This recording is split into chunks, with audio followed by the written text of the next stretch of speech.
कड़ी परीक्षा ली नारद जी ने। जब समझ गए कि बच्चा नहीं मानेगा, दृढ़ संकल्प लेके आया है, तो उसी समय गुरु मंत्र दे दिया ध्रुव को और कहा बेटा, जाने के लिए भी कहाँ नारद जी ने। घोर जंगल है जहाँ जानवर एक से एक बड़े बड़े जानवर हैं कि जो बच्चे को एक बार में ही निकल जाए, ऐसे घोर जंगल में नारद जी ने भेजा है। वहां काली अंधेरी रात में एक पेड़ के नीचे ध्रुव जी जाकर बैठे हैं। छोटी सी अवस्था है, बस उस मंत्र का जाप कर रहे हैं। एक दिन वायु के आहार में रहे, जल भी पिए, सूखे पत्ते भी खाए, फिर धीरे धीरे करके सब अन्न जल सब त्याग दिया। जब कैसे भी नारायण नहीं आए, तो एक दिन क्या किया कि आज मैं अपनी श्वास को इतना रोकूंगा, या तो नारायण आएंगे मेरे पास, या तो मैं अपने प्राण त्याग दूंगा। पूरे ब्रह्मांड की वायु को अपने में समेटने लगे और हालात यहाँ तक पहुंच गए कि सारे जीव जंतु सब अवरुद्ध हो गए, सब निष्प्राण हो गए, एक जगह से दूसरी जगह हिल भी नहीं पा रहे हैं। और धीरे धीरे ऐसे प्राणवायु को ऐसे खींचा कि देवता भी हाहाकार करके नारायण के पास पहुंचे और बोले, प्रभु अब आप ही कुछ करिए। जब नारायण मुस्कुराए कि अब समय आ गया है, दौड़ते भागते आए और अपने भक्त को हृदय से लगाकर बोले कि बेटा, अब तुम अपनी तपस्या बंद कर, देख मैं आ गया। बेटा तुझे क्या चाहिए, तुमने इतनी तपस्या क्यों की है? तब ध्रुव जी महाराज बोले कि मुझे कुछ नहीं चाहिए, मुझे बस आपकी गोद में बैठना है। एक से एक वरदान मांगने के लिए, धन संपत्ति बल ऐश्वर्य सब मांगने के लिए कहा, लेकिन कुछ नहीं, केवल मुझे तो आपकी गोद में बैठना। और वही देखिए, भगवान ने भी आज उस 5 वर्ष के बालक को अपनी गोद में बिठाया है, लाड दुलार किया है। आइए, जब तक हम सभी लोग भी, और आज पता है क्या करना है, ध्रुव जी की झांकी इसलिए नहीं लगवाई है कि बैठकर फोटो खींचो, सेल्फी लो, इसलिए नहीं, आज से प्रैक्टिस करना चालू कर दो। कल साक्षात यहाँ नंद गोपाल पधारेंगे, कल यहाँ पर भगवान बाल गोपाल का जन्मोत्सव मना जाएगा। कल कृष्ण जन्म है, राम जन्म है, वामन अवतार है, बहुत से अवतार हैं, 6-7 अवतार तो कल ही होंगे। इसीलिए आज से प्रैक्टिस शुरू कर दो, कल पूरे 7 बजे तक यहाँ पर आपको ही नचाएंगे, कल हम कथा नहीं करेंगे। कौन कौन नाचेगा, हाथ उठा के बताइए। पार्टी ठीक है लेकिन अच्छी नहीं है। अच्छा, और आप लोगों में से कौन कौन करेगा? आप जन पे नहीं करेंगे क्या, बारात में करेंगे हम सीधे? चलो, हमारे दादा कोई तो खड़ी हुई, नाक नहीं कटनी थी, कुल मिला के नाक बचा ली आपने।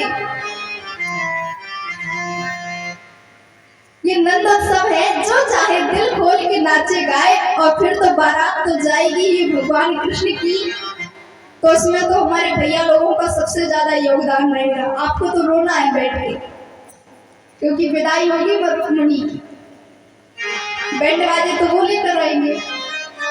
इसलिए आइए सभी लोग कुछ समय के लिए आज ही से प्रैक्टिस शुरू करें, कहना ना पड़े।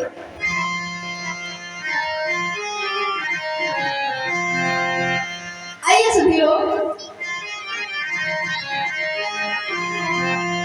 आइए हमारे भैया के मुख से बड़ा अच्छा भजन सुने।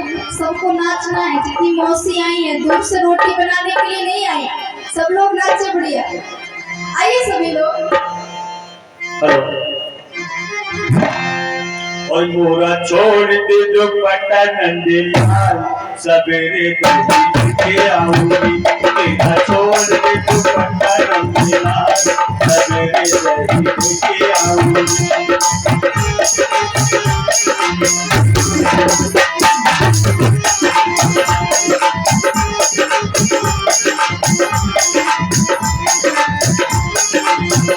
तेरा छोड़ दे मेरा छोड़ दे दुपट्टा नंदलाल सवेरे दही के आऊंगी मेरा छोड़ दे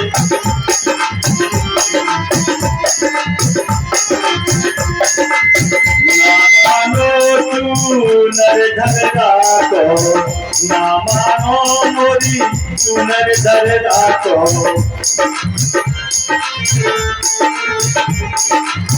ना मानो चूनर धरदा को ना मानो चूनर धरदा को पूजा में चढ़े है सितारे हजार सवेरे दही के आऊंगी मेरा छोड़ दे दुपट्टा नंदलाल सवेरे दही के आऊंगी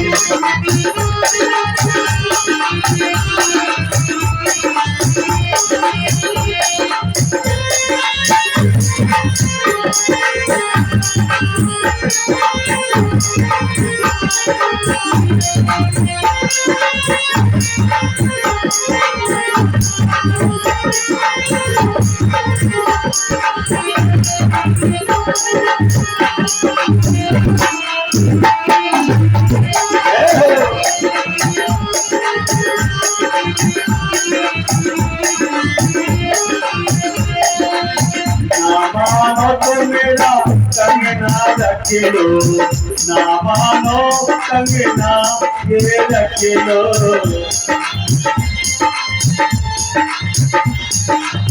ना मानो तो मेरा कंगना रख लो कंगना रख लो कंगना रख लो ना मानो मेरा कंगना रख लो या में पोती जड़े हैं हजार सवेरे दही के आऊंगी मेरा छोड़ दे दुपट्टा नंदलाल सवेरे दही के आऊंगी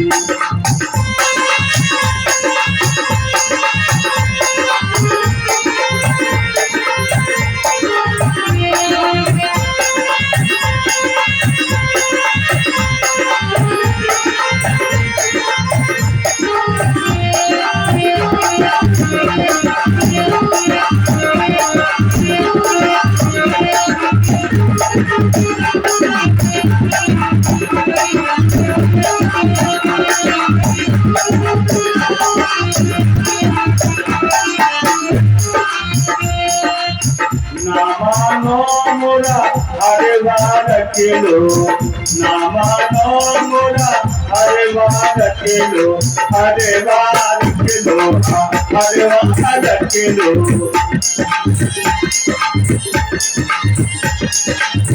ना मानो मेरा हरे बार अकेलो ना मानो मेरा हरे बार अकेलो या में हीरे चढ़े हैं हजार सवेरे दही के आऊंगी मेरा छोड़ दे दुपट्टा नंदलाल सवेरे दही के आऊंगी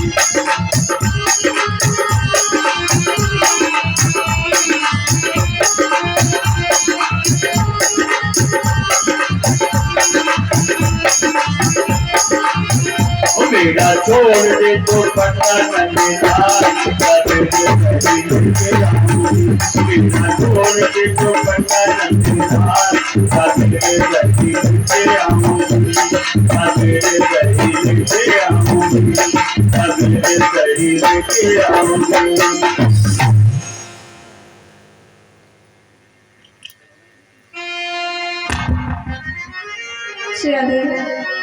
बोलिए शिवनंद महलान की। आनंद आ गया सच में। जितनी थकावट हो गई थी ना बोल बोल के, वो डांस देख के सब एक सा कर दिया। ऐसी रोज ही करना। आज 3 दिन है, 4 दिन और बचे। 3 दिन तो हमारी मेहनत हुई, 4 दिन आपकी मेहनत होगी। बोलिए शिवा के भैलान की। जैसे ध्रुव जी महाराज का चरित्र आप सभी लोगों ने सुना।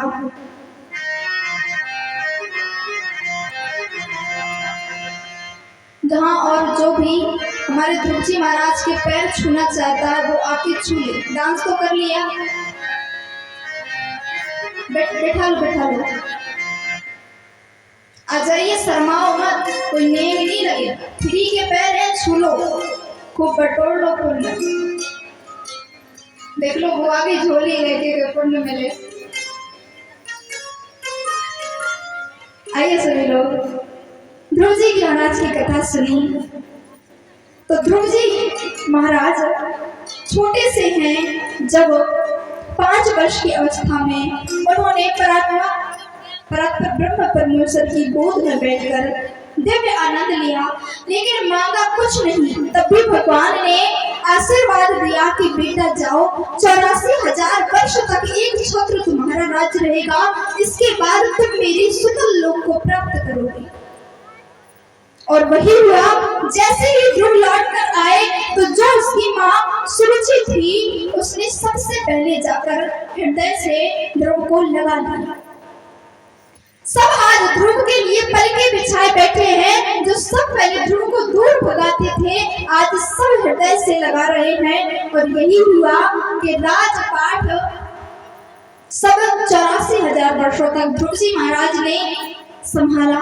इसके बाद अपने भैया उत्तम को देकर राज्य अपनी माँ सुमति के साथ सुतल लोक के लिए प्रस्थान किए हैं। और इसके बाद उनके वंश की कथा आती है। इनके वंश में सबसे पहले ध्रुव जी के पुत्र हुए हैं उत्कल।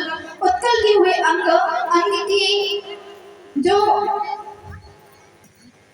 एक बार उनके शरीर का जब मंथन किया गया, कथा को शॉर्ट में ही लेंगे क्योंकि और भी कथा है, कल जन्मोत्सव की बहुत सी कथाएं हैं। इसके बाद मंथन करने पर महाराज पृथु देवी अर्ची उत्पन्न हुई। इन्हीं के वंश में आगे चलकर महाराज बेन हुए, जो एकदम नास्तिक थे। पूजा पाठ पर, भगवान पर कोई भरोसा नहीं। जहाँ होता था नारायणाय नमो नमः, वहाँ बेनाय नमो नमः करवाते थे कि आज से जो भी पंडित पुरोहित जो भी भगवान का नाम लेगा, उसका सर धड़ से अलग कर दिया जाएगा। और आज से मैं ही देवता हूँ, मैं ही भगवान हूँ। एक पंडित जी पुरोहित महात्मा आए, उन्होंने कहा महाराज आप देवता हैं, पर मैं आपको तो देवता नहीं मानता, मेरे लिए मेरी भगवान ही देवता। तो बोला बेन कि लाओ दिखाओ तुम्हारा भगवान है कहाँ। तो उन महात्मा ने दिमाग लगाया और बोले कि ठीक है मैं आपको दिखाता हूँ, पर एक बात आप मेरी पूर्ण कर दीजिए कि आप थोड़ा दूध मंगवा दीजिए। एक कटोरी, एक बर्तन में दूध मंगाया गया। अब बोले महाराज ये दूध है और इस दूध का, इससे अगर दही बनाना है तो कैसे बनाएंगे। वो बोले जमाना पड़ेगा, दूध का दही बन जाएगा। और घी निकालना है, बोले इसका मक्खन बना के मथेंगे तब इससे घी निकलेगा। तो बोले महाराज इस दूध में से, जब इस दूध में घी निकलना है, दही निकलना है, तो दिख क्यों नहीं रहा। बोले इसके लिए बहुत जतन करना पड़ता है, बहुत प्रयास करना पड़ता है, तब निकलता है। तो बोले तभी उसी समय जब ये समझाया तब भी बेन की समझ में नहीं आया। तो बोले मैं तुम्हें भगवान नहीं मानता, मैं केवल अपने ईश्वर को भगवान मानता हूँ। बेन बोला कि मैं तुम्हारा सर धड़ से अलग कर दूंगा। उसी समय उन महात्मा ने एक जोरदार पत्थर बेन के गाल पर मार दिया। बोले महाराज आपने मुझे थप्पड़ क्यों मारा, मुझे दर्द हो रहा है। बोले तुम्हें दर्द हो रहा है तो मुझे दिखाओ कहाँ दर्द हो रहा है।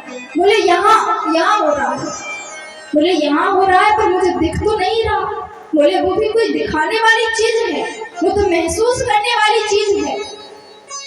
तो ऐसे ही वो महात्मा जी बोले कि ऐसे ही परमात्मा कोई दिखाने वाली चीज नहीं है, वो तो बस महसूस करने वाली चीज है। फिर इसी बेन के वंश में आगे चल करके महाराज आग्नेत्र हुए। आग्नेत्र के आगे चल के नाभि के हुए हैं ऋषभदेव।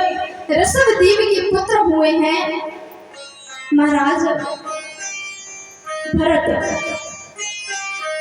महाराज भरत वो हैं जिनकी नाम से ही आज हमारे देश का नाम भारत देश पड़ा है।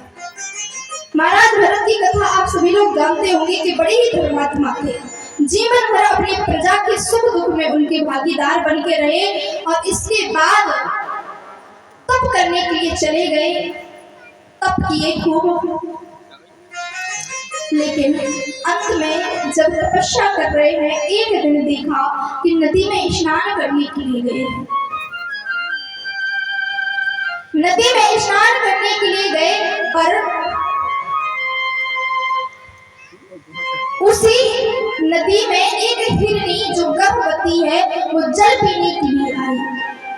पर उसी समय उसको इतनी पीड़ा हुई, उसके पेट में बच्चा है, प्रसव पीड़ा होने लगी। पीड़ा के कारण उसने उस जल में छलांग लगा दी और उसी जल में उसने उस बच्चे को जन्म दिया और वो हिरनी वहीं मर गई। अब महाराज भरत ने देखा कि ये छोटा सा बच्चा है, ना कुछ जानता है, उसकी माँ भी अब इस दुनिया में नहीं है। चलो कुछ खिला पिला के थोड़ा बड़ा कर दूंगा, फिर छोड़ दूंगा, चला जाएगा जहाँ जाना हो। अपने साथ अपनी कुटिया में ले आए, उसके अपने हाथ से दूध पिलाते, खाना खिलाते, अपने साथ रखते, नहलाते धुलाते। हिरण का बच्चा, हिरण वैसे ही चंचल, छोटा सा बच्चा बहुत चंचल, वो महाराज के साथ ठिठोली करता, खेलता, हंसता, उनके साथ सोता, उनके साथ रहता। अब समय ये आया कि महाराज भरत का उस मृग के बच्चे से इतना स्नेह हो गया, इतना प्रेम हो गया कि अब वो उसे छोड़ते ही नहीं। अंत समय जब उनके प्राण छूटे तो ये हालत हुई कि जब प्राण छूट रहे हैं तो कहते हैं ना कि मरते समय आप जिसका स्मरण करेंगे वही आपको जन्म प्राप्त होगा। इसलिए कहते हैं कि भगवान का स्मरण करो, अच्छे विचार रखो। लेकिन उनको कुछ नहीं सूझा, बस उस मृग के बच्चे की याद आ रही है, उस हिरण के बच्चे को। यही हुआ कि अगले जन्म में वो हिरण बनी, एक हिरण का बच्चा बनी। लेकिन उस समय भी हरि भजन नहीं छोड़ा, वो योनि त्याग दी और अगला जन्म लिया। उसमें फिर एक ब्राह्मण पुत्र के रूप में जन्मे, जहाँ उनके बड़े 9 भाई हैं और 10वें जो सबसे छोटे हैं वो ये भरत है। उनका नाम फिर भरत रखा गया। ब्राह्मण के घर में जन्मे हैं, 9 पुत्र हैं बड़े, वो एक से एक वेद पाठी बने। पर जो ये भरत जी है वो छोटे से ही मैंने कुचैले वस्त्र पहने रहते, जो खाना को मिल जाता पड़े रहते, खाते रहते, ना किसी से बोलना, ना लेना, ना देना, ना उठना, ना बैठना, बस अपने में मस्त। इसीलिए उनके पिता ने उनका नाम रख दिया जड़ भरत, जड़ भरत नाम रख दिया। एक दिन जब पिताजी गुजर गए, बड़े भाई थे जितने, वो सब कहने लगे, जितनी भाभियां थी कहती हैं कि पड़ा पड़ा खाता रहता है, कुछ करता धरता है नहीं। आप सब लोग गांव का कार्य देखते हैं, समाज का देखते हैं, तो क्यों ना इसे खेत पर छोड़ आइए, रखवाली ही करेगा। जड़ भरत जी को वहां भेज दिया, पर वो तो अपने में मस्त। गाय मैया, गाय का खेत खाओ भैया भर भर पेट, यही करते। क्या जाओ मैया खा लो, आप ही का खेत है। जितनी फसल वैसे होती थी, आज से वो सब नष्ट। भैया और परेशान कि ये कैसा है, बिल्कुल मूर्ख है। एक दिन क्या हुआ कि खेत पर सो रहे थे अपनी चारपाई पर जड़ भरत जी, कुछ डाकू आए, देवी को बलि चढ़ाना था। बोले अच्छा हट्टा कट्टा नौजवान है, चलो अच्छी बलि देनी तो माता बड़े प्रसन्न होंगी। रात में ही उठाकर ले गए। भरत जी पहुंच गए, सुबह बढ़िया स्नान कराया, भरत जी को मालपुआ खिलाया। बोले बाप भगवान आज मालपुआ खाए, अब पता नहीं आगे क्या खाने को मिलेगा। आगे वो डाकू पकड़ कर ले गए और बलि चढ़ाने वाले थे। बोले चलो यही सही तो यही सही, छूट जाने का प्राण क्या लेना देना, उसमें भी कोई मतलब नहीं। पर जैसे ही डाकुओं ने प्रहार किया, वही साक्षात भवानी प्रकट हुई और उन्होंने उन डाकुओं का नाश किया। तो जब भरत जी वहां से भी अपनी मस्ती में चले आ रहे हैं, वहां से लौटे, कोई मन में कोई ना गिलानी ना दुश्मनता, कुछ नहीं, चले आ रहे हैं। तो रास्ते में राजा रघुगण मिले। राजा रघुवर जो बड़े संतों में बड़ा भाव रखते थे, सत्संग करने के लिए जा रहे थे, अपनी पालकी पर बैठे हुए थे, कहार ले जा रहे हैं पालकी को। महाराज रघुवर बैठे हुए हैं, अचानक से एक कहार उनका बीमार पड़ गया। तो उन सैनिकों ने बताया कि महाराज एक कहार बीमार हो गया है। बोले जो मिल जाए रास्ते में सुलगा लो। सामने से चले आ रहे थे जड़ भरत जी, मोटे तगड़े बढ़िया। बोले ये बढ़िया है, इसे लगा लो। लग गए, उसमें भी कोई दिक्कत नहीं, पकड़ के लगा दिया। वो भी पकड़ के चलने लगे, लेकिन वो अपनी मस्ती में, उन्हें क्या मतलब कि वो उछले या गिरे या कुछ हो, वो तो अपनी मस्ती में चले जा रहे हैं। महाराज बोले कि देखने में इतना हट्टा कट्टा है, थोड़े अच्छे से चल, कहीं मैं पालकी से ही न गिर जाऊं। पर उन्हें कोई मतलब नहीं, वो तो जमीन पर देख रहे कि कहीं एक चींटी भी मेरे पैर से कुचल ना जाए। जहां चींटी दिखती से छलांग लगा देते। ऐसा हुआ कि महाराज अपनी पालकी से लुढ़क के नीचे गिर गए। क्रोध आया तो आकर उसको समझाने लगे, डांटने लगे, चिल्लाने लगे कि देखने में इतने हट्टे कट्टे हो, खूब अच्छे हो, एक पालकी नहीं संभाली जाती, तुम जानते नहीं मैं कौन हूँ। तभी चुपचाप। फिर अचानक से महाराज रघुवर की नजर जो जड़ भरत जी धारण किए थे, जनेऊ पहने हुए थे, उस पर नजर पड़ी। तो देखकर समझ गए कि ये कोई वैष्णव है, कोई ब्राह्मण है। क्षमा मांगी, क्योंकि बड़े ही पुजारी थे ब्राह्मणों के। क्षमा मांगी कि महाराज मैं आपको पहचान नहीं सका, आप कौन हैं।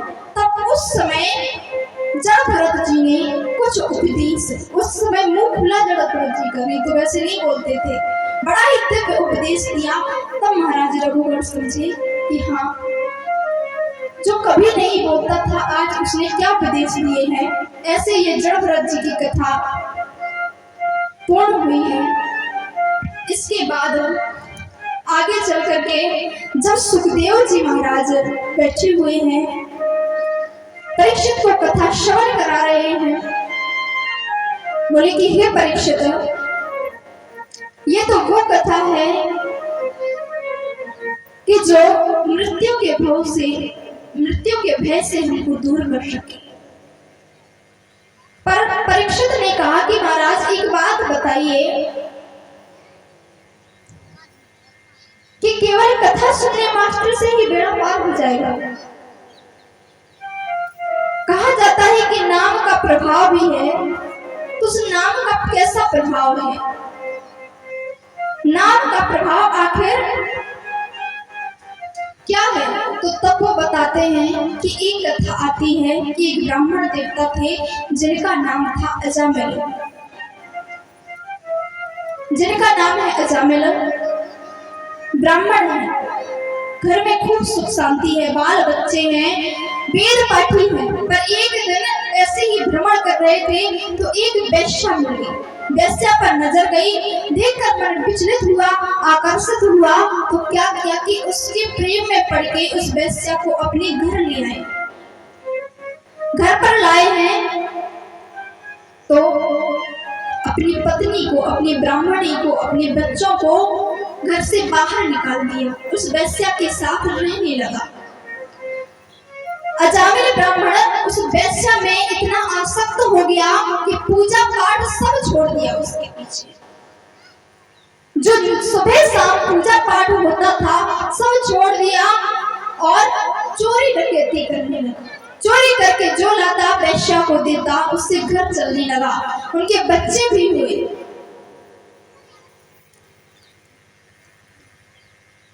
4 बच्चे हुए हैं उसी वेश्या के गर्भ से। पर एक सबसे छोटा बच्चा पैदा हुआ, होने ही वाला था, गर्भ में था। तभी एक दिन अजामिल गया था रात में डकैती करने के लिए। घर में वो वेश्या अकेली थी। एक दिन कुछ संत आए हैं जो नगर नगर भ्रमण करते रहते हैं, वो उस नगर में भी आए। बच्चों से पूछा कि बच्चों कोई घर ऐसा बताओ, कोई ब्राह्मण का घर हो, सत्संग करता हो, उनके घर मुझे रात को हम कुछ समय के लिए वहां विश्राम करना चाहते हैं। तो बच्चे मजाक उड़ाने लगे कि आप उन पंडित जी के पास चले जाइए, अजामिल जी के पास। घर का रास्ता बता दिया। ब्राह्मणों को क्या मालूम। ब्राह्मण आए, आकर आवाज लगाई कि हे महात्मा बाहर आइए। तब वो वैश्या बाहर आई। बोले महाराज आप सभी लोग मेरे घर पर क्यों?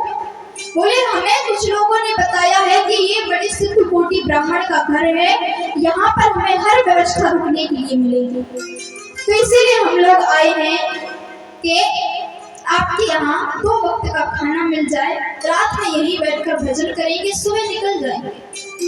बोले महाराज आपको पता नहीं यहाँ पर वैश्या रहती है, मैं एक वैश्या हूँ, मेरे पति डाकू हैं, आपको किसी ने गलत बताया है। तब वो ब्राह्मण बोले, संत बोले कि हम तो यहीं रुकेंगे, आप ऐसा करिए कुछ कच्चा खाना आटा वगैरह निकाल के दे दीजिए, हम यहीं बैठकर बाहर पका के खा लेंगे और यहीं भजन करेंगे। वैश्या ने दे दिया। घर के बाहर पेड़ लगा था, वहां पर संत रुके, संतों ने भोजन किया, रात में भजन करने लगे। रात में भजन चल रहा था, उसी समय अजामिल लौटा और रात में डकैती करके आया है। जैसे उन ब्राह्मणों को संतों के अपने घर के बाहर भजन करते देखा तो तलवार निकाल कर बोला कि तुम लोगों की इतनी हिम्मत कि मेरे घर के बाहर आकर भजन कर रहे हो मुझसे बिना पूछे। यहाँ कोई भगवान का नाम नहीं लेता, मेरे घर पर कोई नहीं लेगा, ना यहाँ नाम लो वरना मैं तुम्हारा सर काट के अलग कर दूं। तो उस वैश्य ने समझाया कि अजामिल आप ऐसा मत करिए, आए हैं ये लोग, चले जाएंगे, अपना क्या लेकर जाएंगे। उसके कहने पर अजामिल ने उनको वहीं छोड़ दिया, अपने घर में जाकर विश्राम किया। सुबह जब वो संत जाने लगे तो जब वो वैश्या आई चरण स्पर्श किए, बोली महाराज मुझे ये सौभाग्य नहीं कि मैं आपकी सेवा कर सकूं, पर जाते जाते मुझे कोई आशीर्वाद लेकर जाइए। बोले अगर तुम मुझसे आशीर्वाद ही चाहती हो तो मेरा केवल एक कहना मान लो कि तुम्हारे गर्भ में जो बालक पल रहा है, इसके जन्म लेते ही तुम इसका नाम नारायण रखना। वही हुआ, जब वो बच्चा पैदा हुआ उस वैश्या ने अपने उस पुत्र का नाम नारायण रखा। और जानते हैं कि वही सबसे छोटा बेटा जिसका नाम नारायण था, अजामिल जो अपने मार्ग से एकदम विलुप्त हो गया था, चोरी डकैती करने लगा था, लेकिन फिर भी अपने पुत्र के प्रेम में इतना आसक्त हो गया, अपने उस छोटे बच्चे से इतना प्रेम करता कि दिन रात बस बेटा नारायण करता रहता, मेरे साथ आओ, मेरे साथ सो, उसमें इतना प्रेम करता। एक दिन जब उसकी मरणावस्था आ गई, मरने की कगार पर था, यम के दूध लेने के लिए आए हैं अजामिल को, तो वहां से जैसे ही उन यम के दूतों को देखा तो वो घबराकर चिल्लाने लगा कि बेटा नारायण मुझे बचाओ, बेटा नारायण मुझे बचाओ। और ये शब्द जब भगवान नारायण ने सुने तो अपने पार्षदों को आदेश दिया कि जाओ और अजामिल की रक्षा करो। भगवान नारायण के पार्षद आए और यम के दूतों से युद्ध किया और कहा कि तुम इसे हाथ नहीं लगा सकते। यम के दूत बोले कि इसका समय पूर्ण हो चुका है और हमें आदेश है कि इसको लेकर आओ और बहुत ही कठोर इसको दंड मिलेगा, इसने बहुत दुष्कर्म किए हैं। तो कहा कि ये जितने भी दुष्कर्म किए हैं वो तो हम नहीं जानते, पर इसने मरने के समय हमारे प्रभु को बुलाया है, इसीलिए प्रभु ने हमें आदेश दिया है कि जाकर उसकी रक्षा करो। इसलिए नाम प्रभाव जान से, नाम का प्रभाव है जो आज सुखदेव जी महाराज परीक्षित को बता रहे हैं कि भगवान के नाम का क्या प्रभाव है। और यही देखिए, ये सब जो लड़ाई चल रही थी, जो युद्ध चल रहा था, ये सब बातें हुई, वो सब अजामिल ने सुनी और वहां से दिव्य पार्षद जो आए थे उन्होंने यम के दूतों को मार भगाया और अजामिल अपने पुत्र नारायण के साथ रहने लगा। तब समझ में आया उसे कि भगवान के नाम का क्या प्रभाव है। उस दिन से वो फिर से अपनी नित्य क्रिया में व्यस्त रहने लगा, पूजा पाठ करने लगा और अंत में उसने सद्गति प्राप्त की। बोलिए सच्चिदानंद भगवान की। तो ऐसे आज हम सभी लोगों ने षष्ठम स्कंद की कथा श्रवण की है। कह भैया बोली करनी है घर पे जाके नहीं करनी और कथा सुननी, तो पहले नाच दिखाओ फिर कथा सुनो। बताओ, हम उधार नहीं रखते। हम इतनी देर से चिल्ला रहे हैं, आप दो ठुमकी लगा दो, सबका मन लगा रहेगा, हमारा भी लगा रहेगा। और एक बात और, कल भगवान कृष्ण का जन्म है, नंद गोपाल पधारने वाले हैं। कल आपका ये गांव नहीं रहेगा, ये पथपुरी गांव नहीं रहेगा, क्या बन जाएगा? स्वयं वृंदावन धाम। जानते हैं जन्मोत्सव कैसे मनाते हैं वृंदावन में? वैसे ही जन्मोत्सव कल यहाँ मनाया जाएगा। हमारी जजमान परिवार ने, मामा मामी ने बहुत अच्छी व्यवस्थाएं की है।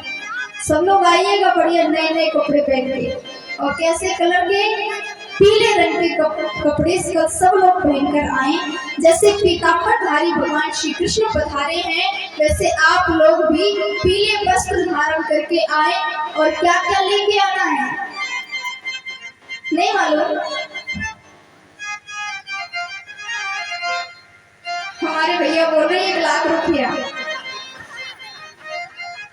जोड़ लियो, जैसे मिल जाएगा दे दियो बाद में, नहीं तो ढोलक नहीं बजाएंगे। गुस्सा हो जाओ बहुत जल्दी।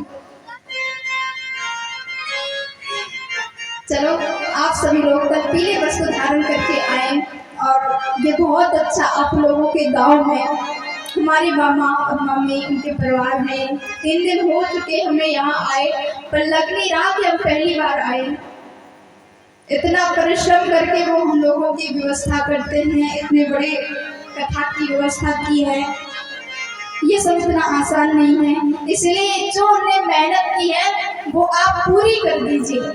उन्हें कथा सुननी होती तो आराम से सुन लेते, क्या जरूरत थी माइक लगवाने की? बताओ, क्या जरूरत थी बुलौआ करवाने की? पर आपका ये सौभाग्य है, इसीलिए खूब आइए, अकेले मत आइए। जैसे वो नहीं होता शादी, अभी शादी होगी भैया की, तो सब परिवार न्योता होगा, तो सब परिवार तभी इनको जमाना जब ये सब परिवार कथा सुनने आए। नहीं तो खाने के लिए तो सब आ जाएंगे, साथ में टिफिन लेके आएंगे कि हमारी बहू बेटी है घर पे उनकी। इसीलिए सब लोग आए, आप भी आए, अपने उनको भी लेके आए, क्योंकि एक काम जैसे अकेले कोई काम नहीं करना चाहिए। दोनों लोग साथ में मिलकर करोगे ना तो पुण्य ज्यादा मिलेगा। बोलिए शिवनाथ हरिलाल की। आइए, आज हम सभी लोगों ने षष्ठम स्कंद को यहाँ विश्राम दिया। कल हम सभी लोग भगवान के दिव्य अवतारों की कथा सुनेंगे। कहा हमें बताया था ऐसा कि यहाँ पर शाम को सब लोग भाग जाते हैं, पर लग नहीं रहा कि नहीं भागते। लेकिन ये बताइए, कल तो यहाँ पर कम से कम 20-25 लोग, आप पे 20-25 लोग आज, लेकिन आज तो वहाँ 20-25 ही है, यहाँ संख्या बढ़ गई है। कल कितनी बढ़ेगी? कल फुल हो जाएगा ग्राउंड। चलो देखते हैं। आइए सभी लोग भजन श्रवण करें, इसके बाद आरती प्रसाद लेकर सब लोग घर जाए। कल लेकर सब काम करके आइएगा, शाम को 5-6 बजे तक यहीं बैठना पड़ेगा, कल कथा बहुत लंबी हो जाएगी। इसीलिए सब काम पहले से 4 बजे उठ जाइएगा, सब काम कर लेना। आइए सभी लोग भाव और श्रद्धा के साथ बिहारी जी का स्मरण करें।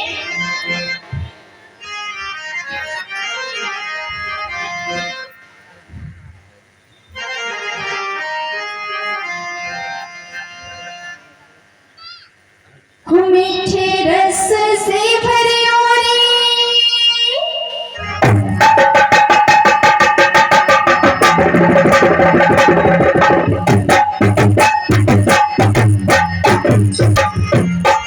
मीठे रस से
राजा जी को गोरी गोरी काका सामने सावे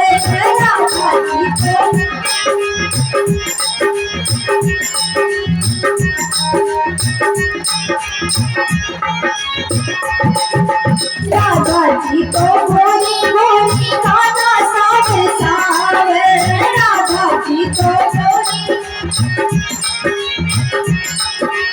वृंदावन में धूम मचावे बरसाने की छोरी वृंदावन में धूम मचावे बरसाने की छोरी कृष्ण भानु की ललिता कृष्ण भानु की ललिता गुण खानी लाती मने करो करो कन्या जीरो पानी लाते मीठे से भरी होनी राधा रानी लाती राधा रानी लाती मने करो करो कन्या जीरो पानी लाते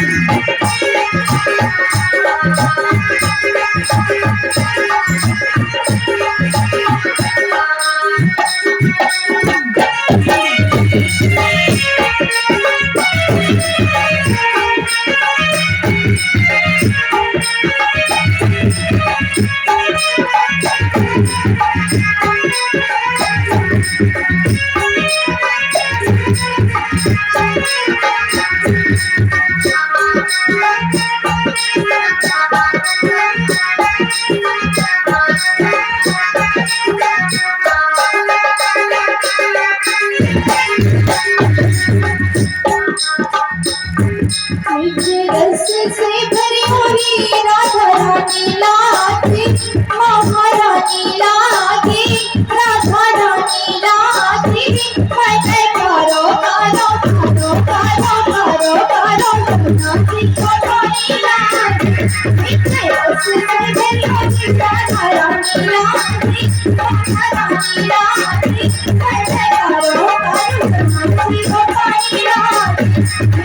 हंसी से भरी हंसी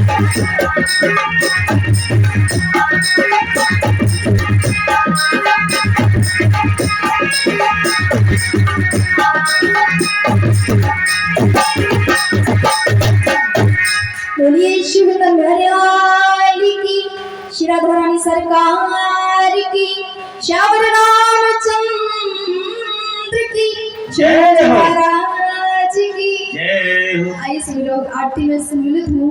और कल भी मैंने कहा था कि आरती में कोई बैठा ना रहे, जिसके पैरों में दर्द हो, बाबा लोग माताएं वो बैठी रहें, बाकी सब लोग हाथ जोड़कर खड़े हों। और इसके बाद में जो चाहे, जो यहाँ पर श्रीमद् भागवत और हमारी देवी स्वरूप ये पीठ बनाए गए हैं, उनका आप सभी लोग परिक्रमा करें। तब तक हमारे भैया के मुख से आप आरती के बाद भजन सुनेंगे। इसके बाद आप घर को प्रसाद लेके प्रस्थान करें। बोलिए श्री राधा राम सरकार की। Hello hello.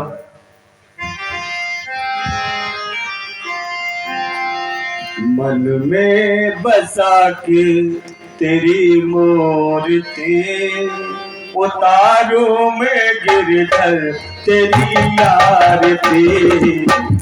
मैं बसा के तेरी मूर्ति, उतारू में गिरधर तेरी आरती।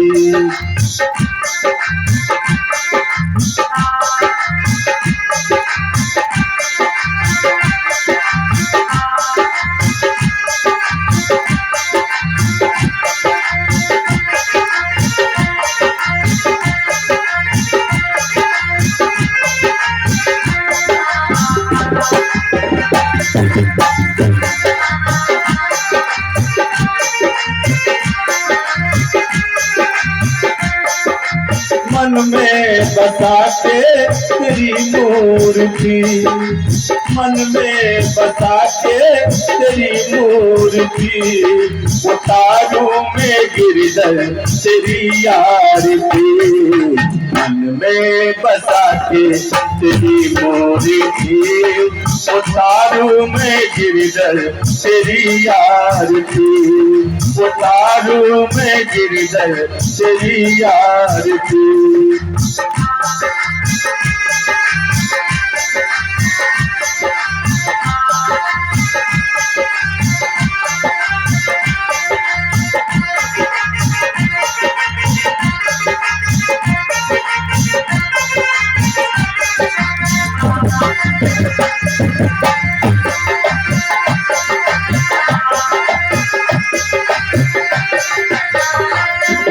करुणा करो कैसे हरु ज्ञान दो भगवन, ओ में पसीना हो मेरी हार दो भगवन।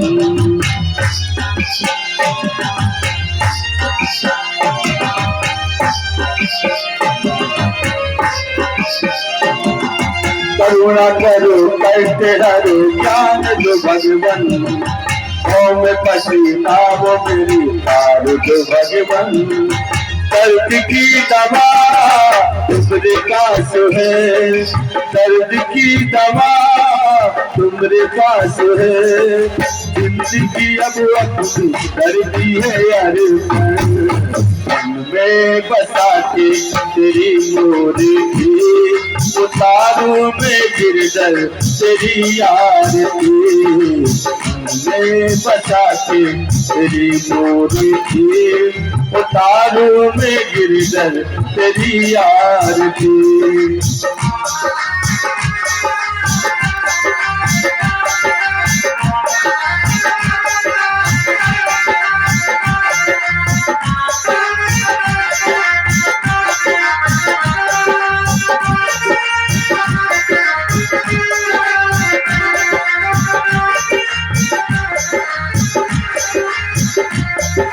मांगू तुझसे क्या मैं यही सोचू भगवन, जिंदगी अब तेरे नाम कर दी अर्पण।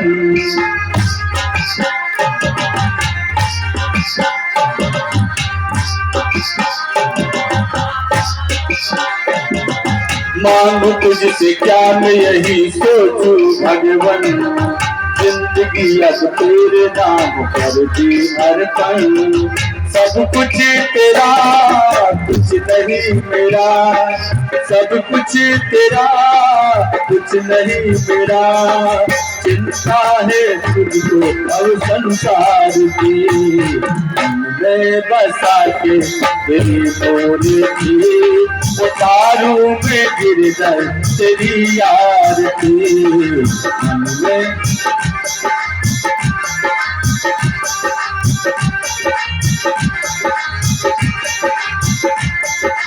मन में बसा के तेरी मूर्ति, मन में बसा के तेरी मूर्ति, उतारू में गिर गए तेरी यार की। मन में बसा के तेरी मूर्ति, उतारू में गिर गए तेरी यार की।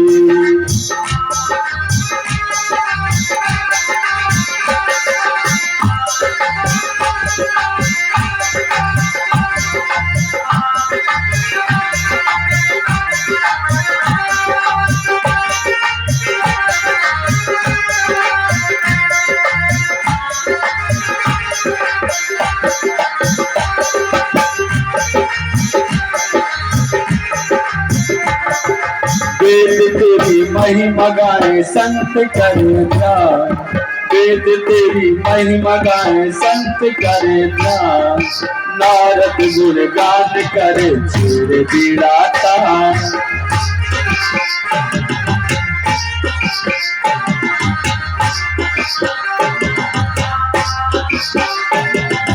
वेद तेरी महिमा गाए संत करे ध्यान।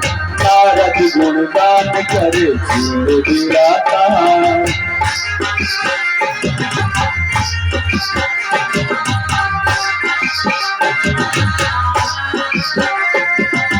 जिंदगी सब कुछ तेरा कुछ नहीं मेरा, सब कुछ तेरा कुछ नहीं मेरा।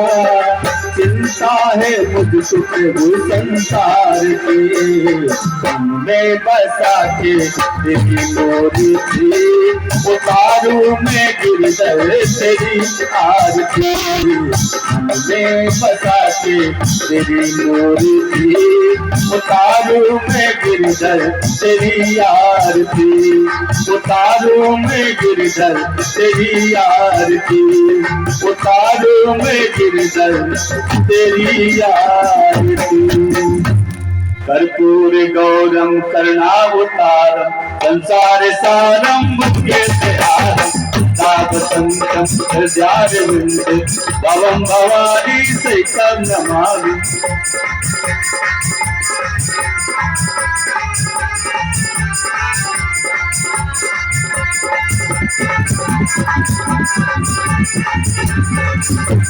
तुम्हें हो माता पिता तुम्हें हो, तुम्हें हो बंधु सखा तुम्हें हो, तुम्हें हो विद्या जीवनम तुम्हें हो, तुम्हें हो सर्वम देव देव। हरे राम राम राम हरे हरे, हरे कृष्णा कृष्णा कृष्णा हरे हरे। हरे राम राम राम हरे हरे, हरे कृष्णा कृष्णा कृष्णा हरे हरे।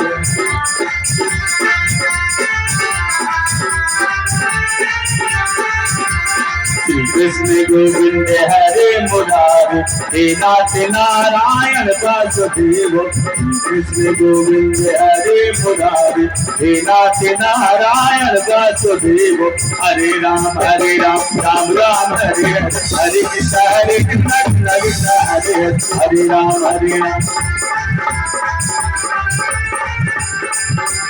हरे राम हरे राम राम राम हरे हरे, हरे कृष्णा कृष्णा कृष्णा हरे हरे। हरे राम राम हरे हरे, हरे कृष्णा कृष्णा कृष्णा हरे हरे। हरे कृष्णा कृष्णा कृष्णा हरे हरे, हरे कृष्णा कृष्णा कृष्णा हरे हरे। बोलिए नव हरि लाल की।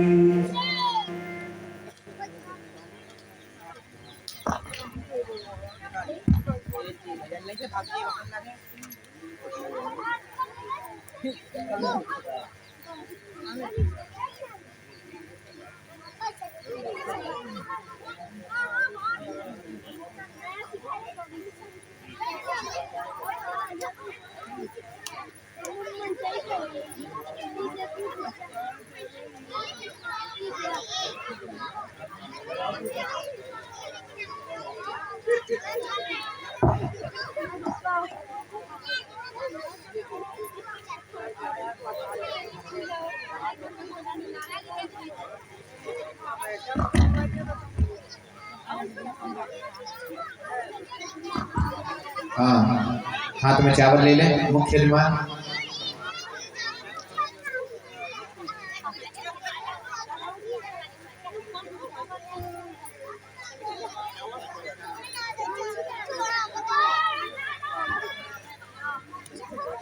हाँ हाँ चावल लेकर के खड़े हो जाना, मंत्र पुष्पांजलि करेंगे। ओम हरि ओम माजनेन जमनंत देवा सांक्रमण कुर्मान्या सन्नादेना महिमानः सचंद चतुर्भुर्भि सात्याः संत देवाः हरि ओम एकदन्ताय विद्महे वक्रतुंडाय धीमहि तन्नो दन्ते प्रचोदयात् हरि ओम नारायणाय विद्महे वासुदेवाय धीमहि तन्नो विष्णुः प्रचोदयात् हरि ओम महालक्ष्मी च विद्महे विष्णुपत्नी च धीमहि तन्नो लक्ष्मी प्रचोदयात् हरि ओम नंदनंदनाय विद्महे यशोदानंदनाय धीमहि तन्नो श्री कृष्णः प्रचोदयात् हरि ओम वृषभानुजायै च विद्महे कृष्णप्रियायै च धीमहि तन्नो श्री राधा प्रचोदयात् हरि ओम कात्यायन्यै च विद्महे कन्याकुमारै च धीमहि तन्नो श्री दुर्गा प्रचोदयात् हरि ओम तत्पुरुषाय विद्महे महादेवाय धीमहि तन्नो रुद्रः प्रचोदयात् श्रीमन्दिगा विपुलचम्बके वातिराब्जै पुन्नागजातिकरवीररसाल पुष्पै विलवप्रवाह तुलसी दलमाञ्जरी मे त्वां पूजयामि परमे स्वर में प्रसीद नाना सुगंधि पुष्पाणि सायंकालोद्भवानि च पुष्पांजलिर्मया दत्त्वा ग्रहाण परमेश्वर सुमनि सुगंधित सुमनुलहित सुमनि सुपुष्प विचार पुष्पांजलि अर्पण करो प्राण करो स्वीकार ग्रहण करो सरकार। ओम शांगाय सायुधाय शाशक्तिकाय सर्वेभ्यो आवाहित देवी देवताभ्यो नमः। श्रीमद्भागवत महापुराण चरण कमलेषु मंत्र पुष्पांजलि समर्पयामि।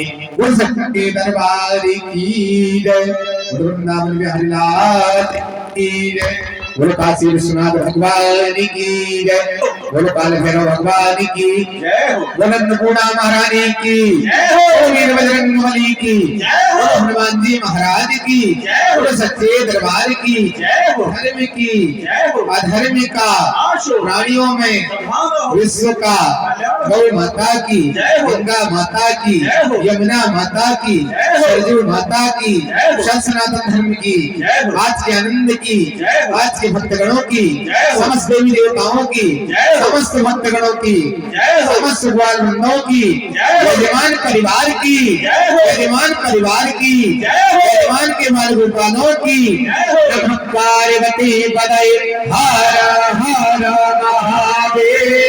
जय जय श्री राधे, जय जय श्री राधे, जय जय श्री राधे श्याम।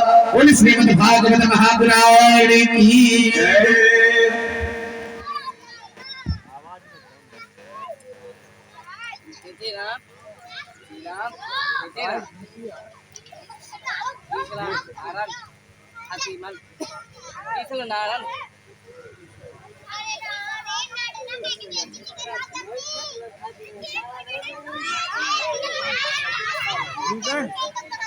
रुको रुको रुको रुको विजन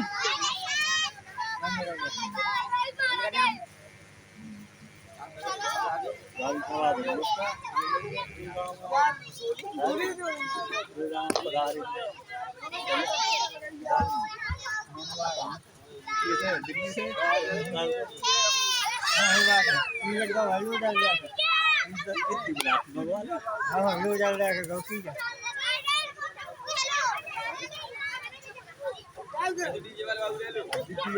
बाबू